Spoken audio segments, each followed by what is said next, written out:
Hey guys, this is Fish Jackson here, and this is going to be my first YouTube tutorial video. Now that I have a better computer, I was just planning on doing a bunch more tutorials, trying to share some knowledge out there with some people. Even though I don't know everything, I feel like I know a few things, and maybe it'll be able to help somebody out. So what I want to go over today in this video is I want to go over a little bit of music theory, just simple music theory. And what I have today is Tremor, this huge track right now. It's been blowing up on SoundCloud and it's been blowing up everywhere. It's currently sitting at #1 still for the Beatport Electro House chart. Let's just take a quick listen. 3, 2, 1, go!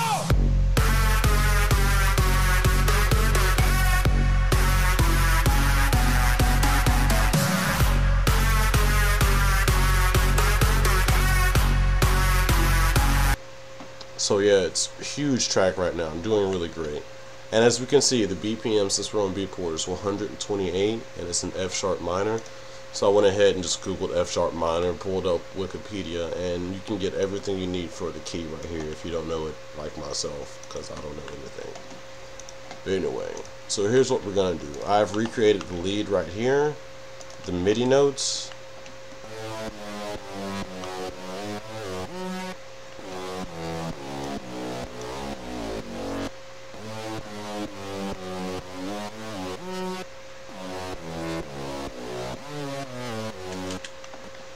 So I've recreated the MIDI notes right there.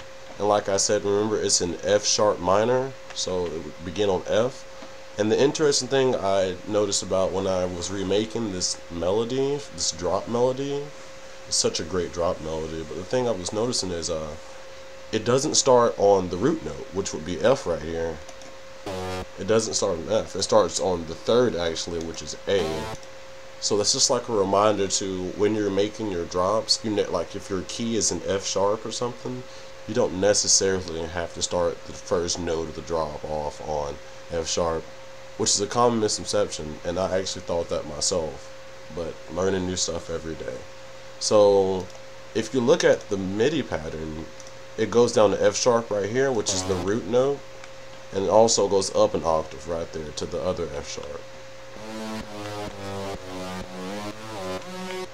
Does the same thing down here as well when it goes down.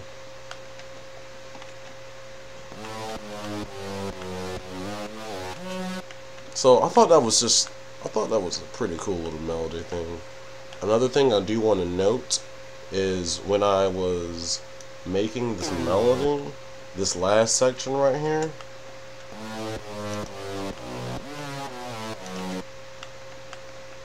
all I did was I took it and duplicated the melody, of course.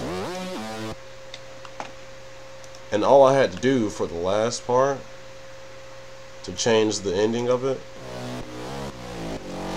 is all they did was they shifted this up, just like so, and they just took the whole thing up an octave.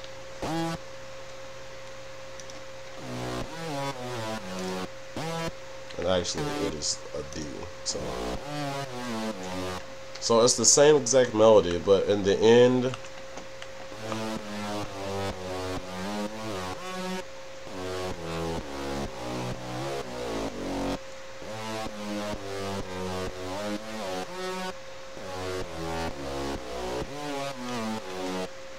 so that's just a little bit of music theory behind how they made that lead drop. This is just some project I have open. I'm sorry for the bass. It's a terrible bass I have going on in Spire that I'm trying to make. It's only one oscillator at the time. Really trying to get into Spire. If you don't have Spire, and you make, house type things or things where you're gonna need some nice leads or plucks, I recommend getting it. It's got a bunch of great filters in it. They just sound incredibly sexy. I've got a little drum clip going on over here as well.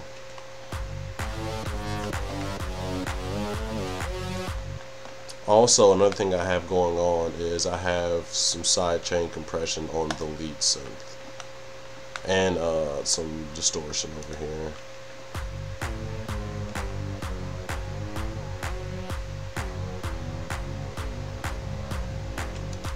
and with the distortion, already you can tell a big difference. And actually, I did this on accident. I was messing around with waves, and I decided to put, some guitar stuff on it, see how it sounds. So I loaded this up, and I put guitar distortion on it, and I just put guitar pedal compressor on it, and you can get some really interesting sounds just tweaking around like that. And with the sidechain compression, it really gives it a nice groove and bounce feel to it.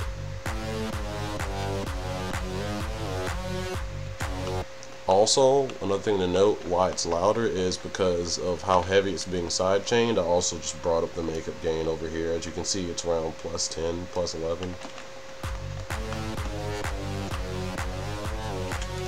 As without that, without any extra gain on it and just the compression, it's going to sound like this.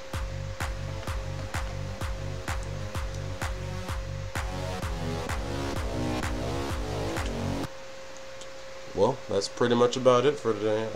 Like I said, it's my first tutorial. If you could like this video and subscribe and do all that other YouTube stuff, maybe share it around to someone that you think could benefit from this, that'd be a great help.